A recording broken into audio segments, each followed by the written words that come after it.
Well, so let's continue our topic for tonight class. Jadi hari ini kita akan melanjutkan materi TOEFL kita. Kita akan lanjut ke reading ya, teman-teman. Jadi di reading ini secara silabus itu ada 6 bab yang dibahas dalam 6 hari. Nah, tapi saya menemukan cara yang lebih cepat atau lebih mudah dari yang ada di buku, teman-teman. Jadi nanti ada 3, gitu ya. Dan 3 cara ini itu syaratnya adalah teman-teman bisa mengelompokkan soal-soalnya. Jadi soal-soal reading di TOEFL itu ada sekian jenis gitu ya teman-teman, tapi dikategorikan menjadi 3, yaitu jenis-jenis soal yang menanyakan garis besar mengenai teks, kemudian jenis-jenis soal yang menanyakan garis kecil atau informasi spesifik gitu ya di dalam teks, dan yang terakhir adalah soal-soal di reading yang menanyakan informasi tersirat. Nah, itu nanti cara mengerjakannya beda-beda gitu ya. Nah, makanya ada 3 teknik teman-teman yang saya temukan lebih mudah dibandingkan yang ada di buku yang ada 6 teknik seperti itu. Nah, jadi langsung saja kita bahas. Nah, di reading nanti itu mirip kayak di listening ya, teman-teman, yang mana itu comprehension. Jadi teman-teman kalau di reading itu membaca teks, kemudian nanti diberikan soal eee, yang berhubungan dengan teks yang diberikan, seperti itu. Nah, nanti satu bacaan itu umumnya diikuti oleh sekitar 10 pertanyaan, walaupun kadang ada yang 6, ada yang 9, ada yang 11 dan sekitarnya. Ya, tapi rata-rata 10, teman-teman. Oke, dan waktu mengerjakan teman-teman nanti hanyalah 55 menit. Jadi anggap aja teman-teman hanya punya waktu 1 menit per soal. Nanti ada sisa 5 menit teman-teman itu buat misalkan mau mereview karena di reading teman-teman bisa back, bisa ke soal sebelumnya gitu ya. Nah, bisa kalau teman-teman pakai mau review atau mau pakai yang lain itu bisa seperti itu. Atau mengecek kembali jawabannya dan seterusnya. Nah, jadi teman-teman hanya punya waktu sekitar 1 menit. Yang mana kalau teman-teman menggunakan cara lama, nah cara lama yang saya maksud adalah teman-teman membaca teksnya dulu. Nah, itu nanti tidak akan cukup waktunya. Jadi tidak disarankan membaca teksnya dulu, ya. Dan tidak semua informasi di dalam teks itu ditanyakan, teman-teman. Oke, makanya tipsnya adalah teman-teman membaca soalnya dulu. Jadi bacalah soalnya dulu. Nanti teman-teman kategorikan apakah soal itu termasuk ke dalam soal yang menanyakan garis besar mengenai teks atau jenis soal yang menanyakan informasi kecil yang ada di dalam teks atau menanyakan informasi tersirat, seperti itu. Nah, hari ini kita fokus dulu dengan jenis soal yang cara mengerjakannya teman-teman cukup membaca kalimat pertama di setiap paragraf atau istilahnya topik sentence, teman-teman. Gitu ya. Jadi langsung saja untuk jenis soal yang cara mengerjakannya teman-teman membaca topik sentences-nya saja atau kalimat pertama di setiap paragraf saja, itu adalah jenis soal-soal yang menanyakan garis besar mengenai teks. Gitu ya, teman-teman. Nah, kalau misalkan pertanyaannya menanyakan garis besar mengenai teks, misalnya yaitu soal mengenai main idea. Nah, main idea itu apa? Main idea adalah gagasan utama atau ide pokok atau inti dari teks yang ingin dibahas oleh si penulis. Gitu ya, teman-teman. Nah, mungkin kalau di kalimat dulu ketika kita belajar structure, kita menyebutnya subjek, teman-teman. Gitu ya. Jadi subjek itu adalah apa atau siapa yang ingin dibahas. Nah, kalau di dalam teks itu namanya adalah main idea atau ide pokok. Nah, main idea itu kalau di TOEFL yang bukan dari ITS kadang namanya beda-beda. Gitu ya. Ada yang menyebutnya primary concern, ada yang menyebutnya primary discussion atau main discussion gitu ya. Kalau nggak gitu, ada yang menyebutnya subjek, ada yang menyebutnya title, gitu ya. Intinya pokok dari bahasan teks tersebut. Nah, kalau teman-teman menemukan jenis soal ini, cara mengerjakannya teman-teman cukup baca kalimat pertama di setiap paragraf. Contoh, teman-teman ya. Silahkan, Mister. Sebentar, sepertinya ada yang ingin bertanya. Silahkan kalau ingin bertanya, bisa unmute.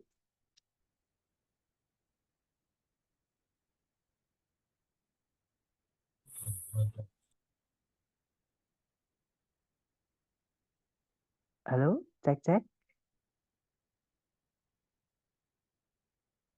Atau bisa ditulis ya, mungkin ada kendala dengan mikrofon.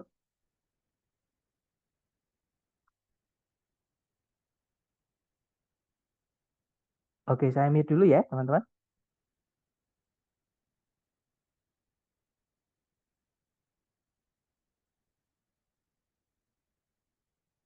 Oke, boleh ditulis saja ya, mungkin nanti saya jawab setelah saya menjelaskan, teman-teman. Nah, jadi saya lanjutkan karena saya menunggu cukup lama tidak ada respon. Nah, jadi main idea itu contoh soalnya seperti ini. Caranya seperti yang saya sampaikan tadi, teman-teman baca dan kenali soalnya dulu. Nah, di situ soalnya berbunyi, what is the topic of this passage? Jadi, apa sih topik dari teks ini? Nah, karena topik itu adalah nama lain dari main idea atau gagasan utama, maka teman-teman mencari jawabannya itu dengan membaca topik sentence-nya saja. Nah, topik sentence terletak di kalimat pertama di setiap paragraf. Kebetulan teman-teman di contoh ini paragrafnya cuma satu, jadi teman-teman cukup membaca kalimat pertamanya saja, yang satu kalimat ini maksud saya. Nah, kalimatnya berbunyi, dalam filosofinya John Dewey, sebuah perbedaan yang signifikan itu dibuat antara kecerdasan dan kemampuan menggunakan logika. Nah, intinya si John Dewey ini dia membedakan antara kecerdasan dan kemampuan berlogika, teman-teman. Nah, kita cek pilihan A, B, C, D. Yang alfa kecerdasan dari John Dewey. Bukan ya, John Dewey tidak menceritakan tentang seberapa cerdas dirinya sendiri, teman-teman. Tapi John Dewey itu membedakan apa itu kecerdasan dan apa itu kemampuan menggunakan logika pada semua orang. Jadi yang alfa bukan, kalau yang bravo perbedaan-perbedaan yang dibuat oleh John Dewey. Nah, perbedaan tentang apa? Ini terlalu luas, teman-teman, atau tidak jelas gitu ya. Dan di situ disebutkan distinctions, banyak ya perbedaan-perbedaan. Padahal di soal tadi cuma satu, yaitu a sharp distinction. Ada e-nya, berarti cuma satu, teman-teman. Dan jelas ya, itu tentang kecerdasan dan kemampuan menggunakan logika. Kalau yang Charlie, gagasan-gagasan Dewey mengenai kemampuan menggunakan logika. Nah, hati-hati teman-teman. Kalau yang Charlie ini memang ada di dalam teks, gitu ya. Nah, cuman ada informasi yang dihilangkan, yaitu intelligence. Ya, jadi teks ini bukan hanya ngomongin reason, tapi juga ngomongin intelligence. Oke, jadi Charlie nggak bisa karena ada informasi yang kurang. Nah, kalau yang Delta, how intelligence differs from reasoning in Dewey's works. Jadi bagaimanakah kecerdasan itu berbeda dari kemampuan menggunakan logika dalam filosofinya John Dewey atau karya-karyanya John Dewey. Seperti itu. Nah, berarti jawabannya ketemu ya yang Delta, teman-teman. Seperti itu. Oke. Nah, kurang lebih seperti ini ya. Jadi kalau pertanyaannya menanyakan main idea, walaupun itu kadang nama-namanya berubah-ubah, kadang topik, kadang subjek, kadang title, kadang main discussion, kadang apalagi main idea, main discussion dan seterusnya, teman-teman. Nah, itu nama lain dari main idea, cara mengerjakannya seperti ini. Nah, kemudian jenis soal kedua yang cara mengerjakannya teman-teman juga sama ya, membaca kalimat pertama di setiap paragraf itu adalah idea organization, atau bagaimana si penulis itu caranya menjabarkan gitu ya, atau mengembangkan ide yang dia tulis lewat tulisannya itu, atau lewat teks itu, teman-teman. Nah, contohnya seperti ini. Kita baca soalnya dulu. Di situ soalnya in this passage. Jadi kalau diartikan di teks ini, nah ini soalnya belum selesai atau kepotong. Tapi tenang aja, kalau teman-teman nanti ngambil TOEFL yang asli dari ITS, teman-teman tidak akan pernah menemukan soal yang tidak lengkap seperti ini. Nah, ini karena saya ambil dari buku Longman ya, teman-teman, contoh saja. Nah, tapi kalau misal teman-teman misalnya tes, kemudian tes prediksi ya, tes prediksi biasanya, kemudian menemukan soal yang tidak lengkap seperti ini, maka teman-teman juga kenali pilihan A, B, C, D-nya untuk bisa mengkategorikan seperti itu. Nah, di situ yang alfa berbunyi, sebuah gagasan itu disajikan dan kemudian dibantah. Kalau yang bravo, sebuah konsep ditambahi atau diikuti oleh contoh-contoh. Kalau yang Charlie, sebuah sebab diikuti oleh akibat. Nah, kalau yang Delta, sebuah kepercayaan yang didukung dengan alasan-alasan logis, teman-teman. Nah, berarti ini menanyakan bagaimana gaya penulisan si penulis atau bagaimana si penulis itu mengembangkan ide menjadi tulisannya. Nah, teman-teman hubungkan eh, apa namanya topik sentence-nya setiap paragraf gitu ya. Kemudian nanti dicocokkan dengan pilihan A, B, C, D. Nah, di paragraf pertama topiknya berbunyi, jika ditanya siapa yang menemukan permainan baseball, hampir seluruh orang Amerika kemungkinan akan menjawab bahwa dalam kepercayaannya Abner Doubleday lah yang melakukannya. Paragraf kedua, Doubleday itu hanya diberikan apa ya teman-teman pengakuan atau penghargaan gitu ya. atas penemuan ini atau penemuan permainan baseball ini itu di awal abad ke-20-an. Ketika eh, siapa namanya? Perusahaan alat-alat olahraga yang namanya adalah Spalding itu memberikan kok tugas gitu ya, teman-teman, untuk meneliti pertanyaan akan siapa yang menemukan baseball. Nah, berarti Double D itu bukan yang menemukan karena dia disuruh neliti, teman-teman. Kalau misalkan dia yang menemukan, jadi yang suruh neliti orang lain, tapi ternyata dia yang disuruh mencari tahu siapa yang menemukan permainan baseball. Jadi orang-orang itu salah paham seperti itu. Kemudian paragraf ketiga, nah sekarang ini hampir seluruh sejarawan olahraga itu sepakat bahwa Double D itu tidak memiliki andil apa-apa dalam perkembangan permainan baseball.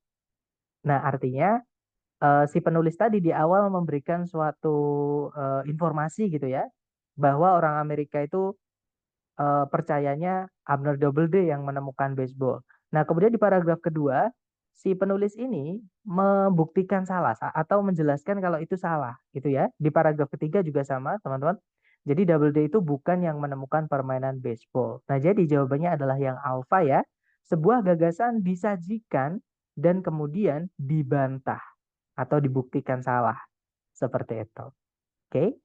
Nah, kemudian untuk jenis soal yang terakhir, yang cara mengerjakannya juga cukup baca kalimat pertama di setiap paragraf atau termasuk ke dalam jenis yang menanyakan garis besar mengenai teks, adalah soal mengenai tone, purpose, sama course. Nah, tone itu adalah sikap si penulis atau perasaan si penulis gitu ya, teman-teman, yang dituangkan ke dalam teksnya berdasarkan atau terhadap topik yang dia tulis. Seperti itu. Kemudian purpose itu adalah tujuan si penulis menulis teks tersebut supaya pembacanya itu kenapa gitu teman-teman. Nah kalau course itu adalah mata kuliah apa yang membahas topik yang diangkat oleh si penulis gitu ya. Karena yang teman-teman hadapi nanti di reading ini adalah bahasan-bahasan akademik. Otomatis bisa dibahas di kelas seperti itu. Nah ada pertanyaan di reading yang menanyakan mata kuliah apa yang membahas tentang teks ini seperti itu. Nah, untuk contoh soalnya seperti ini, teman-teman. Kita baca dulu nomor 4 ya. Di situ soal nomor 4 berbunyi, yang manakah dari berikut ini, atau ABCD ini gitu ya, yang paling mendeskripsikan tujuan si penulis dalam menulis teks ini.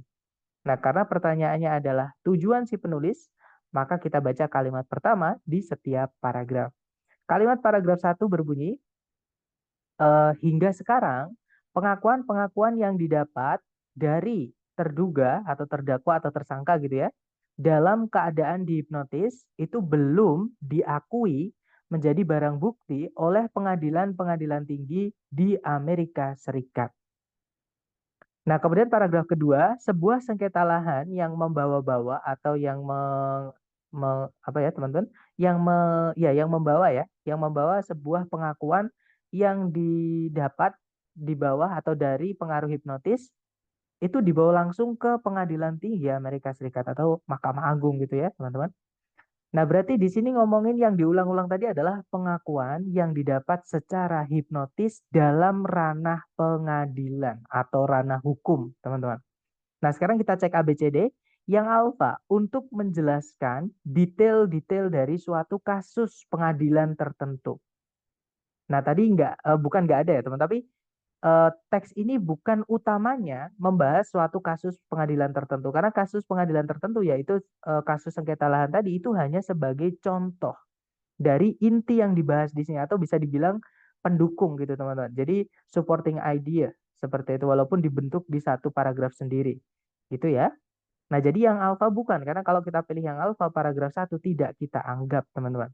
Kemudian yang bravo untuk mendemonstrasikan, maksudnya untuk menunjukkan gitu ya alasan kenapa pengakuan yang didapat dari hipnotis itu tidak bisa dipercaya. Hati-hati, kebanyakan orang pasti terjebak pilih jawaban Bravo ini, teman-teman. Ya, jadi jawabannya bukan Bravo. Kenapa? Bedanya adalah di teks ini tidak menyebutkan, intinya ya, tidak menyebutkan apakah pengakuan yang didapat dari hipnotis itu bisa dianggap benar atau tidak, teman-teman. Nah, di teks itu hanya menyampaikan bahwa kalau ada pengakuan yang didapat dari hipnotis, itu tidak bisa kita jadikan barang bukti di pengadilan. Nah, apakah itu benar atau tidak? Maksudnya pernyataan yang didapat secara hipnotis itu benar atau tidak? Itu tidak dibahas. Maksudnya tidak penting gitu ya di teks ini. Karena yang dibahas lebih intinya adalah itu nggak bisa dipakai sebagai barang bukti seperti itu. Jadi yang Bravo bukan teman-teman. Karena yang Bravo itu seolah-olah semua pengakuan yang didapat dari hipnotis, entah itu di pengadilan atau bukan, itu salah, tidak bisa dipercaya. Jadi bukan ya terlalu apa namanya beda ranah teman-teman. Walaupun intinya sama tapi beda ranah. Jadi nggak bisa atau bisa dibilang terlalu luas gitu. Oke. Kalau yang Charlie untuk mengklarifikasi peran dari pengadilan tinggi. Nah, dari sini aja udah beda ya, teman-teman. Jadi teks ini bukan ngomongin tentang peran dari pengadilan tinggi. Karena pengadilan tinggi pun itu baru disebutkan di paragraf kedua. Gitu ya, teman-teman. Nah, jadi jawabannya adalah yang delta. Di situ disebutkan untuk menjelaskan status hukum dari pengakuan-pengakuan yang diperoleh secara hipnotis. Nah, jadi yang menjadi kunci kata legal di situ. Jadi status hukum atau status dalam ranah hukum dari pengakuan yang didapat secara hipnotis. Nah, jawabannya adalah tidak bisa dijadikan barang bukti tadi. Gitu ya, teman-teman. Nah, kemudian nomor 5, pertanyaannya adalah tone dari teks ini bisa dideskripsikan sebagai. Nah, untuk menjawab tone atau suasana hati si penulis atau sikap si penulis terhadap topik yang dia angkat, teman-teman baca kalimat pertama di setiap paragraf, dicari apakah penulis itu menuliskan pandangannya ataupun perasaannya atau pendapatnya gitu ya. Kalau misalkan tidak ada, nah, berarti penulis ini hanya ingin berbagi ilmu atau pengetahuan, teman-teman, atau informasi, gitu ya. Jadi ingin menjabarkan data, bukan ingin keluh kesah atau ingin mengajak seseorang untuk melakukan sesuatu itu bukan. Karena ada juga teks itu yang mengajak pembacanya atau mempengaruhi pembacanya supaya melakukan sesuatu. Entah itu misalnya membeli produk gitu ya, teman-teman. Jadi kayak iklan gitu ya. Jadi teksnya kemudian ataukah akhirnya membuat seseorang tidak atau antisipasi tidak memakan sesuatu misalnya karena dijelaskan di situ berbahaya gitu teman-teman dan seterusnya. Oke. Nah, kita cek kalimat pertama di setiap paragraf. Di situ tadi berbunyi hingga sekarang pengakuan yang didapat dari hipnotis dari orang-orang yang didapat dari orang-orang yang dihipnotis itu belum bisa dianggap menjadi barang bukti oleh pengadilan-pengadilan di Amerika Serikat. Di kalimat pertama paragraf 1, penulis tidak menyebutkan bagaimana sikapnya atau perasaannya atau pandangannya. Kita lanjut ke paragraf kedua. Sebuah kasus sengketa lahan yang membawa-bawa pengakuan yang didapat dari hipnotis itu dibawa langsung ke Pengadilan Tinggi Amerika Serikat. Sama, di sini penulis tidak menyebutkan bagaimana pandangannya atau perasaannya tentang pengakuan yang didapat dari hipnotis di ranah pengadilan ini, teman-teman. Nah, artinya si penulis ini adalah objektif. Objektif itu berarti dia tidak ikut campur dengan topik yang dia angkat.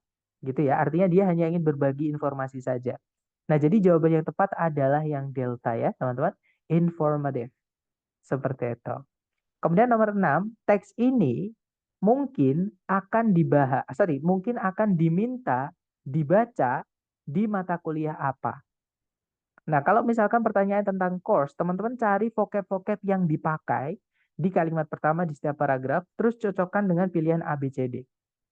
Contohnya di situ tadi kita menemukan confessions, artinya pengakuan. Kemudian ada defendants, terduga atau terdakwa atau tersangka. Saya nggak tahu bedanya ya, teman, tapi kurang lebih orang-orang yang diadili lah gitu. Kemudian evidence, barang bukti. Kemudian ada courts in the United States. Jadi pengadilan-pengadilan di Amerika Serikat. Nah, dari sini kita sudah tahu kalau ini adalah pembahasan hukum. Nah, jadi jawabannya adalah yang alpha, teman-teman. American law atau hukum Amerika. Seperti itu. Gitu ya. Nah, itu tadi. Dan saya lihat sepertinya belum ditulis pertanyaannya. Mungkin teman-teman ada pertanyaan dulu. Silakan kalau ada pertanyaan sebelum kita lanjut ke latihan buat teman-teman. Silakan.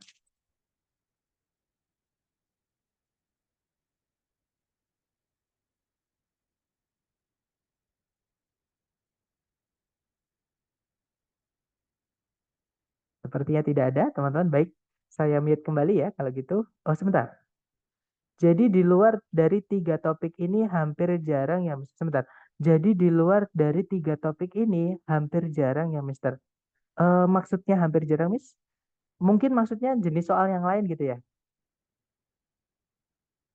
Kalau jenis soal yang lain itu karena gini hari ini kita fokus dulu dengan soal yang cara mengerjakannya eh, kita baca kalimat pertama di setiap paragraf, teman-teman. Jadi kalau pertanyaannya apakah hampir jarang? Jawabannya tidak, teman-teman. Ya, jadi bukan hampir jarang tapi cara mengerjakannya beda dan belum kita bahas hari ini. Karena jenis soal di reading itu lumayan banyak ya, teman-teman. Nah, tapi saya bagi menjadi tiga berdasarkan cara mengerjakan. Nah, hari ini kita fokus dulu dengan yang cara mengerjakannya topik sentence. Seperti itu. Maksudnya membaca topik sentence atau kalimat pertama di setiap paragraf seperti itu.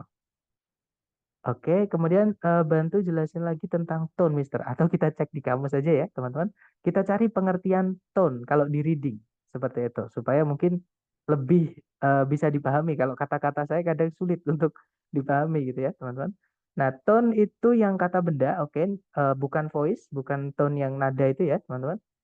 Kita cari yang, nah ini teman-teman. Jadi tone itu artinya adalah general feeling atau attitude. Jadi sikap atau perasaan si penulis berdasarkan yang dia ungkapkan atau yang dia tulis. Apakah dia itu netral? Kalau netral berarti dia itu objektif ya, teman-teman, menjabarkan informasinya apa adanya. Artinya dia tidak memasukkan perasaan dia atau pandangannya dia. Nah, tapi kalau misalkan teman-teman menemukan di kalimat pertama di setiap paragraf, penulis itu memasukkan misalnya ada kata, nanti di soal ada sih teman, tapi misalkan aja, misalkan eh, apa ya, lack, apa ya, misalkan lack, eh, misalkan harus, ada misalkan ada kata harus, nah gitu ya. Teman-teman menemukan ada kata harus, berarti si penulis ini mengkritik sesuatu. Berarti dia critical, teman-teman. Artinya dia apa ya, misalkan pemerintah itu harus bla bla bla bla bla. Nah, berarti si penulis itu ikut campur, teman-teman, atau apa ya, sikapnya terhadap topik yang diangkat tentang pemerintahan tadi itu ada dituliskan di situ. Nah, itu ada tone-nya. Artinya tidak netral. Nah, tapi kalau misalkan teman-teman tidak menemukan petunjuk-petunjuk vocab di kalimat pertama di setiap paragraf yang menunjukkan perasaan si penulis atau sikap si penulis, berarti dia netral. Kalau netral hanya ingin membagikan informasi saja. Contohnya yang dicontoh tadi, teman-teman. Gitu ya. Nah, kalau yang dicontoh tadi, ketika kita membaca kalimat pertama di setiap paragraf, kita tidak mengetahui, kita tidak mendapati apa namanya feeling atau perasaan si penulis terhadap pengakuan yang didapat dari hipnotis dalam ranah pengadilan. Seperti itu. Jadi si penulis ini terhadap topik ini dia tidak ikut serta, dia hanya ingin berbagi pengetahuan saja, teman-teman, atau informasi saja, atau data saja, gitu ya. Tidak apa ya, tidak mengkritik, tidak apa ya, tidak ya intinya dia tidak campur, tidak ikut campur, seperti itu. Gimana, Mas? Dapat nggak maksud saya?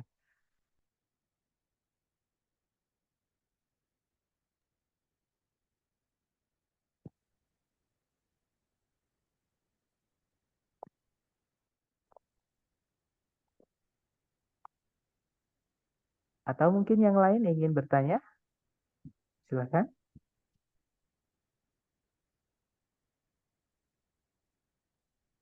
Kalau dia ikut campur biasanya pakai bahasa apa, Mister? Misalnya, nah, kalau udah misalnya sekarang kita coba ke latihan ya, teman-teman. Karena latihan berikutnya ini, yang nomor satu ini kebetulan menanyakan tentang tone dan ada eh, apa perasaan si penulis, biar teman-teman bisa membandingkan, gitu ya.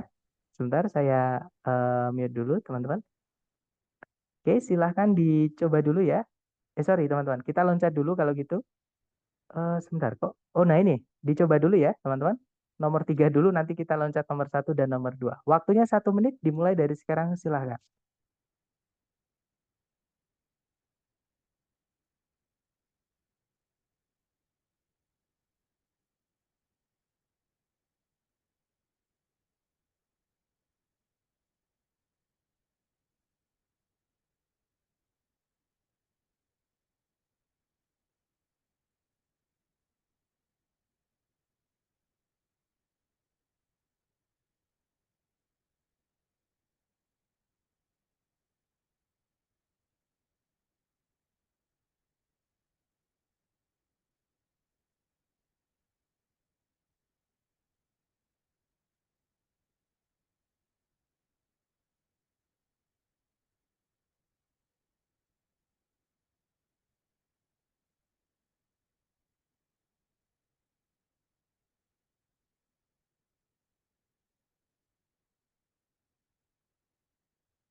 Oke, waktunya habis. Silahkan jawabannya teman-teman dikirim di chat, kemudian kita bahas bareng.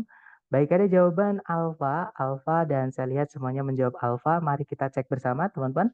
Dibaca soalnya dulu kalau di reading, di situ soalnya berbunyi, tone dari teks ini itu bisa dideskripsikan sebagai, nah tadi ya teman-teman, tone itu adalah perasaan si penulis yang dia eh, sampaikan atau yang dia tuliskan di teks yang dia tulis mengenai topik yang dia angkat, seperti itu. Nah, kita baca kalimat pertama di setiap paragraf. Kalimat pertama paragraf 1 berbunyi, tingkat di mana penggundulan hutan di dunia ini sedang terjadi itu sangat mengkhawatirkan. Nah, ini yang saya maksud, teman-teman. Kata kunci di sini dari teman-teman adalah mengkhawatirkan. Si penulis itu bilang kalau penggundulan hutan, jadi topik di sini yang dia angkat adalah penggundulan hutan, itu mengkhawatirkan. Artinya dia khawatir, kan yang nulis alarming ini kan si penulis, teman-teman, ya, dan beda penulis beda tone gitu, biasanya ada juga yang netral, ada juga mungkin berpendapat kalau deforestation itu perlu gitu ya, karena mungkin untuk perpindahan ke industrialisasi misalnya, ya, nah itu kritikal nanti jadinya teman kalau ada kata perlu seperti itu. Jadi teman-teman fokus terhadap eh, mencari di kalimat pertama ya, petunjuk apakah si penulis itu ikut serta dengan topik yang dia angkat atau hanya menjabarkan data saja, seperti itu. Nah, di sini si penulis bilang alarming, artinya alarming itu adalah mengkhawatirkan. Nah, si penulis bilang penggundulan hutan itu mengkhawatirkan, artinya si penulis itu khawatir dengan penggundulan hutan, teman-teman, yang sedang terjadi. Nah, kita cek A, B, C, D yang artinya khawatir atau cemas atau takut. Nah, jadi jawabannya adalah yang alpha, concern. Concern itu kalau kita cek di kamus artinya juga khawatir atau cemas atau takut. Kalau yang Bravo disinterested artinya tidak tertarik gitu ya, teman-teman, atau tidak ya tidak tertarik gitu. Kalau tidak tertarik kenapa dia tulis gitu ya, teman-teman. Kalau yang cari placid, nah placid itu netral, artinya dia datar, tidak memihak. Nah, tapi dia tadi bilang kalau deforestation itu mengkhawatirkan, berarti dia menunjukkan sikapnya seperti itu, teman-teman. Kalau yang delta, exaggerated itu artinya adalah dilebih-lebihkan atau ditambah-tambahin gitu ya, yang harusnya nggak separah itu diparah-parahkan seperti itu. Bukan ya, teman-teman? Nah, jadi jawabannya adalah yang alfa. Ini yang saya maksud, teman-teman. Dengan mencari kata kunci di soal atau di kalimat pertama di setiap paragraf, adakah si penulis itu menyebutkan perasaannya seperti itu. Nah, kita lanjut dulu ke nomor 1 ya. Silakan dicoba dulu, waktunya 1 menit, dimulai dari sekarang. Silakan, teman-teman.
Oke, waktunya habis. Silakan jawabannya teman-teman dikirim di chat dulu ya, dapatnya. Dan ada jawaban delta. Delta, saya lihat semua menjawab delta. Ada juga bravo, sorry. Kita cek bersama, teman-teman. Dibaca dulu soalnya. Di situ soalnya berbunyi, topik dari teks ini bisa dideskripsikan sebagai, nah topik nama lain main idea ya. Kita cek di kalimat pertama di setiap paragraf. Kalimat pertama di paragraf 1 berbunyi, IQ atau intelligence quotient atau tingkat kecerdasan didefinisikan sebagai rasio umur mental seseorang terhadap umur kronologikalnya. Dengan rasio tersebut itu dilipat gandakan dengan angka 100 untuk menghilangkan koma-komanya atau desimalnya ya. Kemudian kalimat pertama paragraf kedua, secara teori sebuah tes IQ yang sudah distandarisasi atau dibuat gitu ya, itu di setup, diatur gitu untuk mengukur kemampuan masing-masing, kemampuan individu atau kemampuan seseorang untuk melakukan operasi atau kinerja-kinerja intelektual seperti misalnya kemampuan menggunakan logika dan pemecahan masalah. Paragraf terakhir, dalam prakteknya atau secara praktek, uh, it has been impossible berarti tidak mungkin gitu teman-teman untuk tiba pada kesimpulan terhadap jenis kinerja intelektual yang mana yang mendemonstrasikan kecerdasan. Artinya tes IQ itu tidak bisa mewakilkan seluruh kecerdasan seseorang gitu ya teman-teman. Maksudnya seperti itu di paragraf ketiga ini. Nah berarti tadi ngomongin tentang IQ teman-teman. Kita cek dan tesnya ya, IQ sama tesnya. Yang alfa, penerapan dari IQ dalam kehidupan nyata. Nah, kita tidak menemukan di kalimat pertama di setiap paragraf, apakah penerapan IQ di kehidupan nyata itu nggak ada, teman-teman. Karena mungkin teman-teman lah itu tadi ada reasoning sama problem solving. Reasoning kemampuan menggunakan logika dan pemecahan masalah. Nah, itu bukan prakteknya di kehidupan nyata, teman-teman.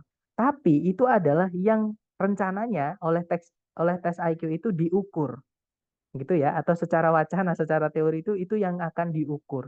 Nah tapi secara penerapan dalam kehidupan nyata secara detail misalkan apakah misalkan seorang pekerja di pabrik itu lebih cepat misalkan kalau IQ-nya lebih tinggi itu nggak ada di sini tadi. Nah berarti bukan yang alfa. Kalau yang Bravo, bagaimanakah IQ itu mempengaruhi masa depan seseorang? Tidak ada korelasi teman-teman. Di pilihan A, B, C, D tadi tidak ada yang bilang eh, IQ itu mempengaruhi masa depan seseorang. Berarti Bravo bukan. Kalau yang Charlie, peran dari IQ dalam pemecahan masalah. Nah, yang saya sebutkan tadi ya, IQ tadi, sorry, pemecahan masalah tadi disebutkan ketika membahas tes IQ. Jadi yang diukur, bukan peran dari IQ. Jadi IQ itu untuk apa di pemecahan masalah itu tidak disebutkan di kalimat pertama setiap paragraf tadi. Nah, jadi Charlie bukan, teman-teman. Nah, jawaban yang tepat adalah yang delta. Di situ disebutkan a definition of IQ. Jadi definisi dari IQ di kalimat pertama paragraf 1 ya. Ada kata is defined, artinya didefinisikan. Gitu ya. Kemudian dan measurement, jadi pengukurannya. Jadi tesnya. Nah, itu dibahas di paragraf kedua secara teori dan paragraf ketiga secara praktek. Seperti itu. Nah, jadi jawabannya delta. Lanjut ke nomor 2, teman-teman. Silahkan. 1 menit dimulai dari sekarang.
Oke guys, waktunya habis. Silahkan jawabannya teman-teman dikirim di chat.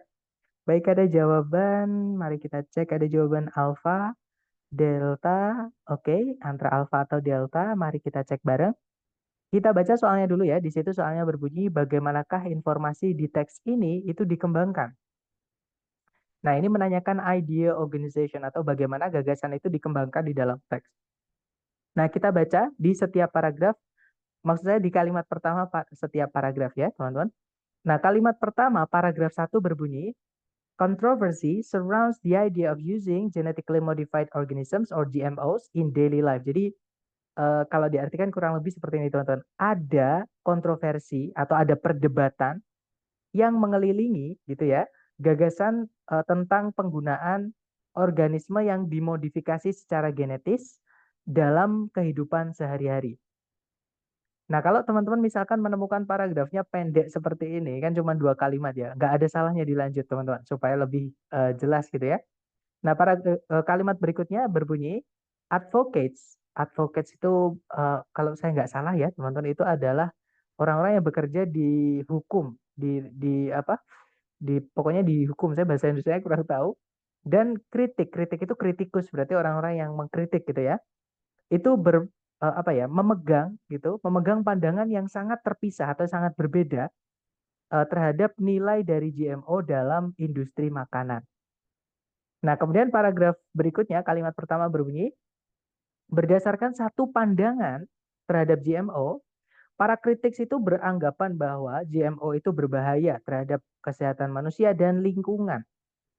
Kemudian paragraf terakhir, sebaliknya, proponen, proponen itu kalau pakai pro berarti dia pendukung ya. Jadi pendukung dari GMO itu melihat kalau GMO sebagai alat penting untuk mengatasi tantangan-tantangan global seperti misalnya kelangkaan makanan dan malnutrisi. Nah, sekarang kita cek jawaban A, B, C, D yang mana yang menggambarkan setiap topik tadi di setiap paragraf ke dalam satu kalimat ya. Nah, yang alfa berbunyi dua pandangan-pandangan yang berbeda mengenai GMO itu disajikan. Nah, ketemu langsung ya, teman-teman. Jawaban yang tepat adalah yang alfa. Karena tadi memang ngomongin dua pandangan yang berbeda atau di kalimat pertama itu disebutnya kontroversi atau perdebatan, debate gitu ya, teman-teman. Kalau yang Bravo, definisi dan dua contoh dari GMO itu diberikan. Nah, kita tidak menemukan di kalimat pertama di setiap paragraf tadi, apa sih contoh dari GMO itu? Misalnya domba doli itu nggak disebutkan di sini, teman-teman. Dan seterusnya, gitu ya. Kemudian dua masalah dengan GMO dan solusinya itu disediakan. Nah, ketika kita membaca kalimat pertama di setiap paragraf tadi, tidak ada masalah dan solusi. Yang ada hanya pendapat antara dua kubu yang bertentangan. Gitu ya. Jadi Charlie bukan, teman-teman. Kalau yang Delta, dua kelebihan dan kekurangan dari GMO itu dijelaskan. Nah, kita tadi juga tidak menemukan kelebihan dan kekurangan dari GMO. GMO itu kurang apa sih, gitu ya? GMO itu kelebihannya apa sih? Itu nggak ada, teman-teman. Gitu. Yang ada hanya pendapat dua dua kelompok orang atau kubu orang tadi. Ada yang setuju, ada yang tidak, seperti itu. Nah, jadi jawabannya yang tepat adalah yang alfa. Lanjut ke nomor berikutnya. Nah, tadi tone ini sudah ya, teman-teman, yang jawabannya concern tadi karena ada ada kata alarming di kalimat pertama, seperti itu. Kita lanjut ke nomor berikutnya. Silahkan. Nah, ini yang panjang ini saya ambilkan dari buku yang dari ITS, yang buatan asli ITS, teman-teman. Dicoba dulu waktunya 1 menit, dimulai dari sekarang, silahkan.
Oke, waktunya habis, teman-teman. Silahkan yang sudah menemukan jawaban mungkin boleh dikirim di chat. Ada jawaban Charlie, ada jawaban, ya semuanya menjawab Charlie saya lihat. Kita cek, ada juga Delta. Oke, kita cek bareng. Di situ soalnya berbunyi, what is the passage mainly about? Teks ini utamanya tentang apa sih? Kurang lebih gitu ya. Nah, kita baca kalimat pertama di setiap paragraf. Kalimat pertama paragraf 1 berbunyi, kata Renaissance dari bahasa Prancis itu berarti kelahiran kembali. Paragraf kedua, perubahan-perubahan dalam budaya ini sangat mempengaruhi budaya bermusik juga dari periode Renaissance. Jadi bagaimana orang-orang itu berpikir mengenai musik, sebagaimana eh, musik itu kompos itu dibuat gitu ya, atau disusun, dimainkan, dibahas, dan juga disebarluaskan.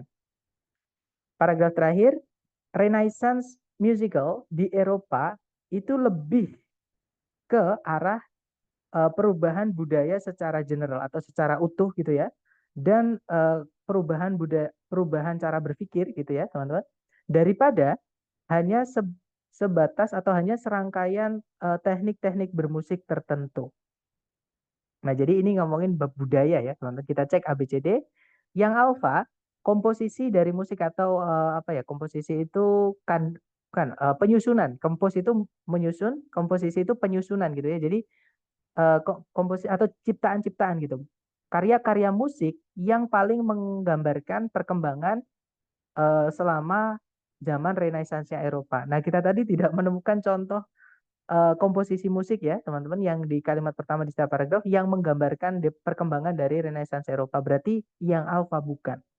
Kalau yang bravo, teknik-teknik bermusik yang digunakan selama zaman Renaissance Eropa. Nah, teknik bermusik itu baru disebutkan di kalimat terakhir, teman-teman. Dan itu pun disebutkan dibandingkan gitu ya. Jadi bukan hanya cuman serangkaian teknik bermusik tertentu, tapi lebih ke perubahan budaya secara luas. Jadi Bravo bukan, karena teks ini bukan hanya membahas tentang musical techniques. Kalau yang Charlie, zaman Renaissance-nya Eropa. Nah, dari sini pun udah kelihatan teman-teman. Jawabannya yang Charlie ya, karena ya memang yang dibahas adalah European Renaissance. Nah, tapi di situ ditambahi sebagai sebuah perkembangan budaya yang di dalamnya itu mencakup perubahan-perubahan dalam gaya bermusik. Jadi seluruh budaya, nah salah satunya adalah budaya musik. Nah, ketemu ya? Jawabannya adalah yang Charlie, teman-teman. Seperti itu. Lanjut lagi ke nomor berikutnya. Silahkan dicoba dulu, teman-teman. 1 menit dimulai dari sekarang, silahkan.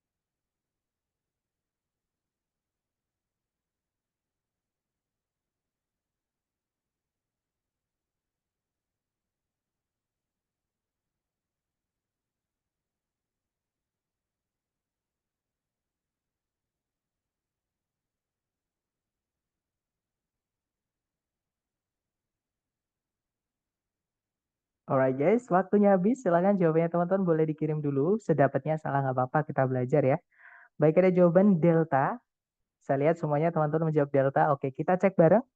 Di situ soalnya berbunyi, apa yang teks ini utamanya bahas? Nah, kita baca kalimat pertama di setiap paragraf. Kalimat pertama paragraf 1 berbunyi, berbeda dari opini publik atau opini populer, atau apa ya, teman-teman, popular opinion itu kayak eh, pendapat secara umum gitu ya. Nah, frost atau tanah yang membeku dan suhu yang sangat dingin itu memiliki apa ya, peran yang sedikit terhadap dengan pewarnaan dari daun-daun di musim gugur. Nah, kemudian, nah karena dia cuma satu kalimat, baca aja lanjutkan nggak apa-apa teman-teman. Nah, cuaca itu memang memainkan peran penting. Tapi untuk memahami peran tersebut, consider itu berarti pertimbangkan atau apa ya teman-teman? Dahulukan gitu ya. Consider first berarti dahulukan perubahan-perubahan pigmen yang terjadi di dalam daun selama musim pertumbuhan. Nah, intinya adalah memang weather atau cuaca dan temperatur tadi itu penting, memainkan peran penting. Nah, tapi untuk mengetahui perannya tersebut, jangan lupakan kalau ada perubahan pigmen. Jadi selain weather dan temperatur, pigmen itu juga faktor yang penting. Maksudnya kurang lebih seperti itu, teman-teman. Untuk pewarnaan daun gitu ya. Nah, kemudian di situ tadi di kalimat pertama paragraf kedua berbunyi, di musim semi dan musim panas, Daun-daun itu berwarna hijau karena mereka mengandung jumlah pigmen hijau yang sangat banyak, yang disebut dengan klorofil. Paragraf ketiga, daun-daun dari beberapa jenis tanaman itu berubah menjadi merah atau ungu, yaitu warna-warna yang disebabkan oleh kelompok pigmen yang lain yang disebut dengan antosianin. Kemudian paragraf terakhir, tanaman-tanaman yang menggugurkan daunnya di musim tertentu itu tidak bisa melewati musim dingin jika mereka menjaga daun mereka, karena daun-daun tersebut itu akan kehilangan lebih banyak air eh, terhadap gitu ya udara musim dingin yang kering daripada yang akarnya bisa serap dari tanah yang membeku atau frost tadi, teman-teman. Nah, kita cek ABCD ya. Yang alfa produksi dari klorofil di dalam tanaman. Hati-hati, klorofil hanya dibahas di paragraf kedua. Teks ini bukan ngomongin bagaimana tanaman memproduksi klorofil ya, tapi menjelaskan pengaruh pengaruh apa sih kok bisa daun-daun itu bisa berubah seperti itu warnanya gitu ya. Nah, jadi alfa bukan, kalau yang bravo efek dari cuaca dan temperatur terhadap pohon. Nah, itu ada, tapi bukan itu inti yang dibahas, teman-teman. Lebih ke faktor lainnya, gitu ya, yaitu pigmen tadi, perubahan pigmen di daun tadi, teman-teman. Jadi Bravo bukan. Kalau yang Charlie pengaruh dari warna atau pentingnya gitu ya. Jadi atau apa ya, manfaat. Sorry, important di sini diartikan apa ya, teman-teman? Jadi kayak peran gitu ya. Jadi peran dari warna sebagai indikator dari penyakit tanaman. Nah, tiba-tiba ada penyakit tanaman di sini. Padahal ini tadi bukan ngomongin penyakit tanaman ya, teman-teman, tapi ngomongin faktor apa aja yang mengganti warna tanaman seperti itu. Nah, jadi Charlie bukan. Kalau yang Delta, alasan-alasan akan atau untuk perubahan-perubahan di warna-warna daun. Nah, ketemu jawabannya adalah yang Delta. Jadi selain weather tadi, pigmen itu juga penting atau berpengaruh seperti itu. Oke, nice teman-teman. Lanjut ke nomor berikutnya. Silahkan, 1 menit dimulai dari sekarang.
Oke guys, waktunya habis. Silahkan jawabannya teman-teman boleh dikirim di chat. Ada jawaban Delta. Delta, saya lihat semuanya menjawab Delta. Mari kita cek bareng ya. Di situ soalnya berbunyi main point. Main point itu nama lain dari purpose, teman-teman, atau tujuan. Gitu ya. Jadi tujuan utama dari teks ini adalah untuk. Nah, jadi menanyakan tujuan, kita baca kalimat pertama di setiap paragraf. Nah, kebetulan paragraf 1 itu pendek, teman-teman. Jadi kita baca satu paragraf utuh. Dan kebetulan di situ ada thesis statement. Kalau ada thesis statement, teman-teman nggak perlu baca sisanya, itu sebenarnya udah tahu. Gitu ya. Contohnya gini, transformasi atau perubahan-perubahan dari pohon palem dan dinosaurus menjadi bahan bakar fosil seperti misalnya batu bara dan minyak bumi merupakan fenomena yang sudah diketahui banyak orang. Nah, tapi bagaimanakah ini bisa terjadi?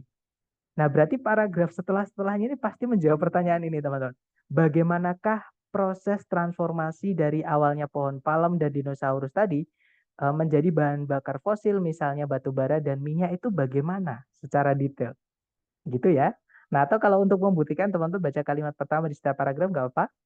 Di situ kalimat pertama paragraf kedua berbunyi, bahan bakar fosil itu awalnya berasal dari atau berawal dari atau dengan melimpahnya kehidupan atau banyaknya kehidupan dan sedikitnya atau terbatasnya oksigen.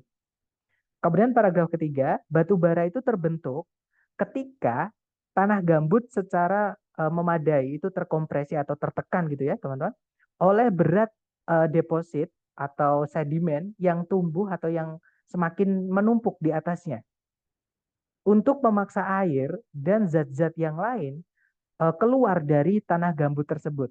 Jadi tanah gambut itu tertekan oleh yang di atasnya, akhirnya airnya keluar teman-teman, dan akhirnya jadi padat. Nah, meninggalkan itu ya, leaving a concentrated mass of carbon. Jadi yang meninggalkan massa karbon yang terkonsentrasi atau yang padat teman-teman. Nah, akhirnya jadi coal tadi atau bahan bakar, batu bara tadi. Nah, kemudian paragraf berikutnya, 300 juta tahun yang lalu, selama zaman Carboniferous, banyak dari bumi ini itu menyerupai rawa-rawa Okefenokee.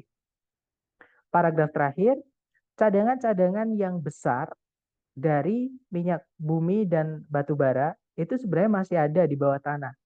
Nah, tapi harga eh, yang apa ya? Harganya nanti, maksudnya harga itu ada dua ya di sini. Harganya nanti semakin meningkat, entah itu dalam hal dolar, jadi harga masalah keuang ya teman-teman, dan juga environmental terms, jadi dalam hal lingkungan, maksudnya risiko terhadap lingkungan seperti itu. Nah, berarti di sini ngomongin tentang bagaimana yang awalnya dari pohon palem dan dinosaurus tadi menjadi bahan bakar fosil. Oke? Nah, jadi jawabannya adalah yang delta ya, teman-teman. Increase understanding of how fossil fuels are formed. Jadi meningkatkan pemahaman pembacanya. Jadi kita yang baca teks ini akhirnya akan meningkat pengetahuannya mengenai bagaimanakah bahan bakar fosil itu bisa terbentuk. Prosesnya gitu ya. Seperti makanya pakainya how. Bagaimana berarti prosesnya. Oke. Lanjut lagi ke nomor berikutnya. Terakhir teman-teman. Dicoba dulu 1 menit dimulai dari sekarang. Silahkan.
Alright guys, waktunya habis. Silahkan jawabannya dikirim di chat ya. Baik, ada jawaban Delta. Saya lihat semuanya menjawab Delta. Mari kita cek bareng, teman-teman. Seperti biasa kalau di reading kita baca soalnya dulu. Di situ soalnya berbunyi, What does the passage mainly discuss? Jadi apa yang teks ini utamanya bahas? Kita baca kalimat pertama di setiap paragraf. Kalimat pertama paragraf 1 berbunyi, gerabah dari suku Indian Pueblo dari Amerika Serikat bagian barat daya itu merupakan suatu sejenis kesenian akan kompleksitas teknis yang sangat besar. Maksudnya sejenis kesenian yang sangat sulit, seni yang sangat sulit dibuatnya gitu teman-teman. Nah, kemudian paragraf berikutnya memproses bongkahan-bongkahan mentah dari tanah liat yang baru diambil atau baru ditambang merupakan pekerjaan yang membutuhkan banyak tenaga. Kemudian pada berikutnya, hampir semua jenis tanah liat itu memerlukan tambahan dari bahan non-plastik, sehingga tanah liat tersebut akhirnya bisa bertahan atau bisa menahan gitu ya, pemanasan atau pengapian, teman-teman, yaitu proses pengerasan menggunakan panas yang sangat tinggi tanpa ada retak. Dan sehingga vessel itu berarti ruangan di dalamnya gitu ya, itu akan memiliki permukaan yang eh, halus seperti itu. Nah, kemudian paragraf terakhir, setelah lapisan luar itu ditambahkan, atau sorry, lapisan pelindung maksud saya. Setelah lapisan pelindung itu ditambahkan, tanah liat tersebut itu diaduk dengan penuh tenaga. Seperti itu. Nah, sekarang kita cek A, B, C. Jadi ini tadi ngomongin tentang pengerjaan apa namanya? Tanah liat sebelum dia dibuat akhirnya menjadi gerabah oleh suku Indian Pueblo ya, teman-teman. Yang alfa di situ disebutkan berbagai macam jenis tanah liat yang digunakan untuk membuat gerabahnya Pueblo. Bukan ya, kita tidak menemukan jenis-jenis tanah liat apa aja. Bahkan di paragraf ketiga itu dia bilang hampir semua tanah liat. Jadi tidak ada jenis tanah liat tertentu, teman-teman. Gitu ya. Jadi hampir semua jenis tanah liat itu ada butuh tambahan bahan lain. Seperti itu. Jadi yang alfa bukan. Kalau yang Bravo sumber-sumber dari mana tanah liat itu tanah liat yang digunakan untuk membuat gerabah Pueblo itu didapat.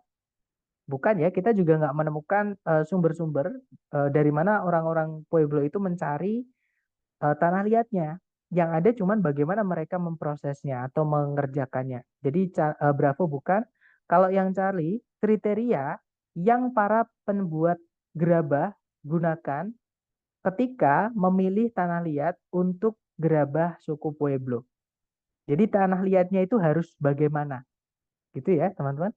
Nah tadi tidak ada ya teman-teman, bahkan kalau misalkan ada seperti itu mungkin tidak perlu sesusah-susah bahkan harus menambahkan material tertentu gitu ya. Jadi karena sudah ada di alam, tapi tidak kan.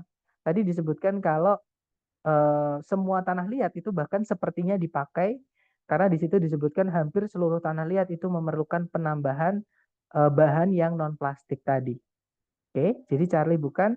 Kalau yang delta proses-proses yang digunakan untuk menyiapkan tanah liat untuk membuat gerabah Pueblo. Nah, ketemu teman-teman. Jawabannya adalah yang delta.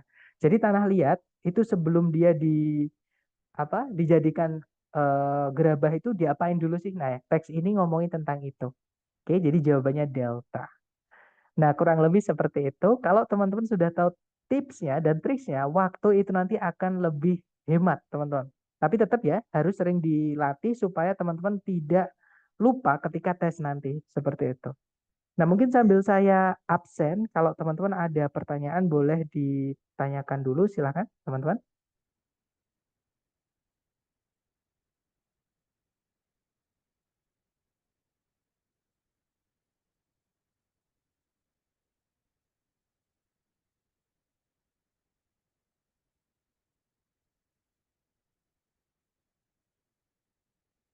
Oke, sudah selesai saya absen. Gimana, teman-teman? Mungkin ada pertanyaan dulu, sebentar. Mungkin teman-teman pengen pakai mic.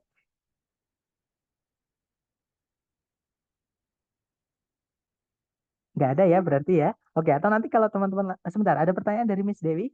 Semakin banyak vocab yang kita miliki akan semakin mudah ya Mister. Betul. Jadi tips dan triknya di TOEFL itu bukan semata tidak ada syarat teman-teman. Jadi tetap ada syaratnya ya, yaitu vocab. Makanya di hari pertama teman-teman nanti boleh cek. Di hari pertama saya mengingatkan teman-teman, kalau mendapatkan vocab baru tolong ditulis. Pasti itu nanti akan berguna buat teman-teman sendiri. Karena kalau nggak ditulis, hanya teman-teman ingat. Trust me guys, you will lose it. Karena saya sudah berkali-kali kehilangan vocab yang hanya diingat-ingat saja. Seperti itu. Dan teman-teman nanti juga akan lebih mudah kalau bisa, maksudnya kalau ada kosakata dalam bahasa Indonesia juga yang mengartikannya itu dengan baik. Nah itu kekurangan saya teman-teman. Gitu ya. Dan untuk mengartikan sebenarnya nggak bisa kata per kata ya. Harus mencocokkan dengan konteks. Nah, tapi tetap itu perlu dilatih dengan sering-sering latihan seperti itu, Mas Dewi. Oke, jadi sekali lagi di TOEFL itu semakin banyak vocab teman-teman akan mempermudah teman-teman menggunakan tips dan triknya. Seperti itu. Gitu ya. Nah, sepertinya tidak ada pertanyaan lagi atau nanti kalau teman-teman mungkin ada pertanyaan di luar kelas ketika latihan silahkan japri aja jangan sungkan-sungkan, teman-teman. Thank you so much for today. I'll see you again next time, guys. The last I say, Assalamualaikum warahmatullahi wabarakatuh and have a good night, guys. See you next time.